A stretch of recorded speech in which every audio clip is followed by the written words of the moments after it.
Vous savez, tout cela est lié à la situation nationale de la pandémie. Il faut que les experts, à savoir le conseil scientifique aujourd'hui, donnent son point de vue sur l'évolution de la pandémie.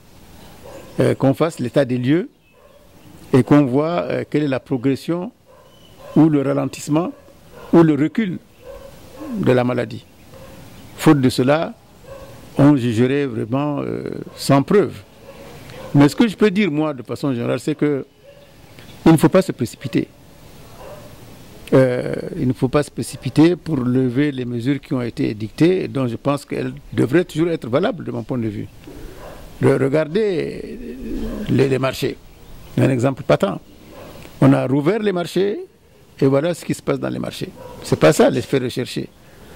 C'est pour cela que je dis qu'on a fait tout ça dans la précipitation. On ne l'a pas fait avec méthode.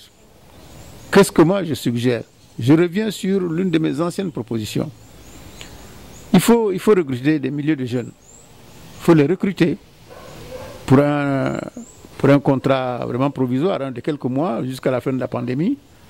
Des milliers et des milliers de jeunes qui vont être rapidement formés et qui vont faire de la sensibilisation par la méthode du porte à porte et aussi faire toutes les boutiques et tous les marchés pour rappeler les gens à l'ordre, les conseiller, les orienter. On n'a pas besoin de force de l'ordre pour faire de la brutalité. Donc cette proposition-là, elle est restée lettre morte alors qu'elle aurait pu être une mesure d'accompagnement pour les marchés, pour les boutiques et autres qui ont rouvert. Parce que sans cela, je ne vois pas quels sont les moyens dont dispose l'État pour ramener plus de discipline et ramener les Tchadiens aussi à plus de civisme. Parce que c'est de ça qu'il s'agit. Tant qu'il n'y a pas de gens pour le faire, on n'avancera pas. Et donc la reprise des cours s'inscrit, de mon point de vue, dans la même logique. Mais malheureusement, comme pour les cours qui ont été dispensés à distance, je ne sais pas si ça a duré un mois. Je ne sais pas qui était concerné par ces cours-là. Certainement quelques enfants privilégiés à N'Djamena ou dans certaines grandes villes du Tchad. Quand on sait d'abord quel est le prix de l'Internet dans notre pays et qu'on sait ensuite quelle est la faible couverture de l'Internet dans notre pays, même la télévision nationale ou la radio nationale ne couvre pas l'ensemble du Tchad.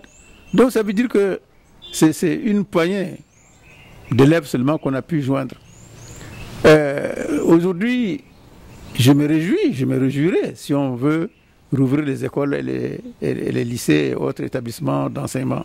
Je m'en réjouirais parce que je suis de ceux qui ont mal lorsque l'école est fermée. Mais les conditions matérielles sont-elles ouvertes? Si aujourd'hui tous les bâtiments de l'enseignement étaient en dur, oui, on va dire reprenons l'enseignement. Parce que les enfants vont venir, ils sont à l'abri. Ce n'est pas le cas. Évidemment, tous les autres problèmes de l'enseignement aussi vont être posés.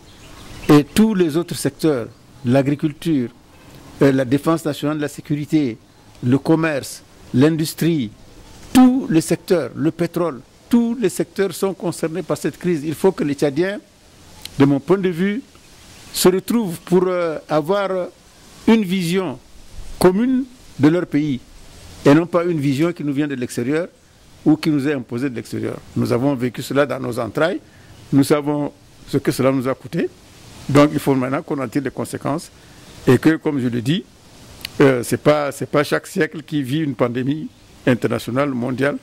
Voilà une pandémie mondiale qui nous a frappés. Positivons-la et faisons ça, non pas faire de ça, non pas un échec, mais une réussite.